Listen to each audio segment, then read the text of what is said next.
All right, guys, this is game 2 of the tiebreakers in the Group B of the OSL round of 16. That's a mouthful. This is by.Hero versus Fantasy, who won the first game in a very close late game Terran versus Terran with battle cruisers and everything. Absolutely insane. And here, he's going to be fighting a Zerg player, which means he could be going for the Fantasy build. That's right, the build he invented against GG Play last OSL, and that was the last time it was ever done, because evidently the Fantasy build doesn't work a lot. But we could still see it. The Fantasy build, of course, Vulture into expansion, into Vulture drop, into Valkyries, into Goliaths.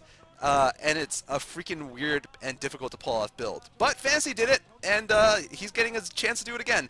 Most likely, though, he probably will go mech against by.Hero, who, you know, I really don't know that much about. He's done decently recently. I mean, he managed to get it this far, so, you know, not bad. Yeah, by.Hero is a fairly new player. You know, he's only got, I don't know, maybe 15 games under his belt, maybe 20-ish. So he doesn't have that much press, but to be this far in the OSL is very impressive. So certainly he has the skills to at least pull out some good gameplay, and we'll have to see if he's able to do it against Fantasy. Of course, the Fantasy build, yeah, even though it may not work all the time, one of the interesting things about StarCraft is a build doesn't have to work all the time to be successful. All it has to do is be successful against the one game that you need to use it to win. I mean, yeah. The reason it was successful is because GG Play didn't expect it in any way, and so he wasn't prepared on how to defend it. And I do the same thing on Icy Cup. You know, I try to use a build where people won't expect what I'm going to do, because it's a best of one. You know, all I want to do is win that one game. So, and it's not cheese, by the way. So, you know, you try to do something where the player is expecting either a standard game, or maybe they're expecting cheese, or whatever it is, and you just do something that totally throws them off and keeps them thrown off, and you can be very successful with that. So either way, I don't know if we'll see that build from Fantasy today or not, but it looks like, it looks like we're going to see some cheese, actually, early SCV. I don't know if that's going to be an 8-max in the middle or what it's going to be, but he is going out very early to cause some mischief. Yeah, and you know, one thing we should know before it starts is that the one loss Fantasy suffered was to this guy over here, by.Hero, who's managed to come all the way from the qualifiers, the you know, OSL, the pre-OSL 36 games. He went through Ruby, and then he beat Bisu in a best of 3 in the round of 36, and now he's in the round of 16 here. Wow. Looks like he's going to be going for a 12 hatch. I don't know if this is going to be so good of an idea, you know, against this probably what looks like to be a you know, a forward 8-racks here. Well, it was faster than the 8-racks, in fact, I think. It was very fast. Maybe it's just in the 8-racks, but we'll see. I mean, this is going to be very difficult to hold off, though. Fantasy has some good micro. I don't know. I haven't really watched that game, those games against Ruby. That's the last Terran he fought, so we're going to see if by.Hero can manage to do this.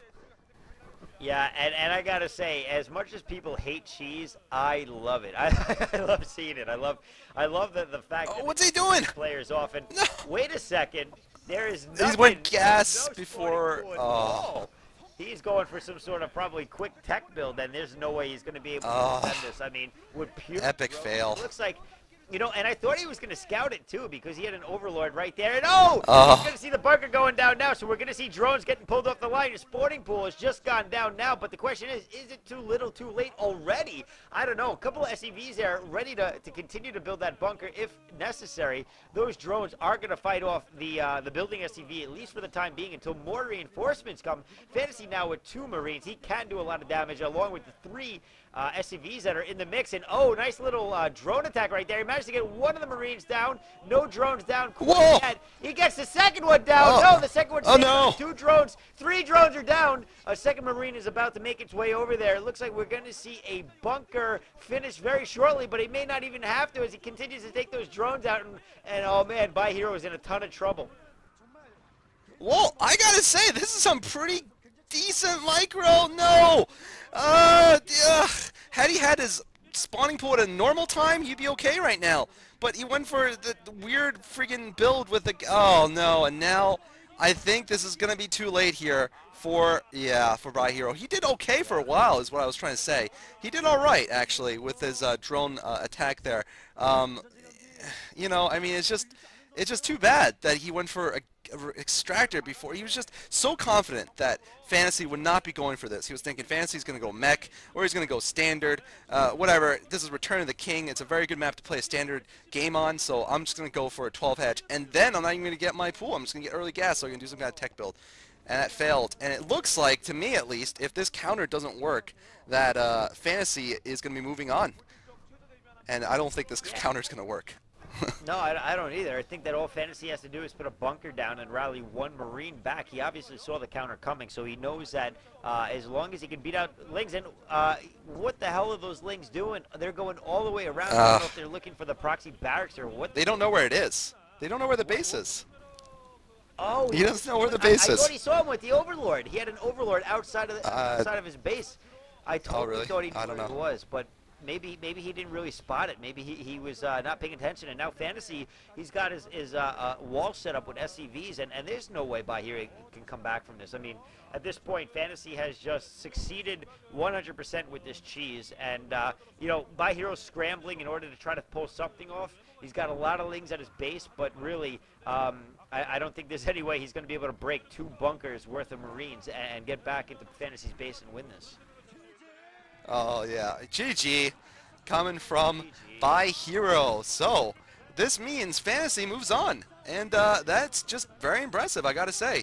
Fantasy, you know, the first game was long. The second game, he decided, I'm just gonna win this quickly and see what happens.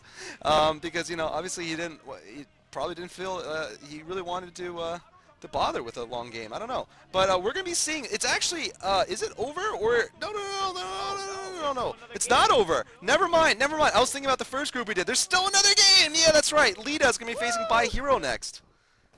Crazy. So we'll have to see if the favorite moves on or if by.Hero can turn the tables once again. Hey, he did against Bisu, and he's probably really disappointed with his last one. Oh, right. Sorry. Yeah, we got to explain to the people, this is not, the first group we did, there was only 1 slot. There's 2 slots are all wide open here. Yep. So, okay.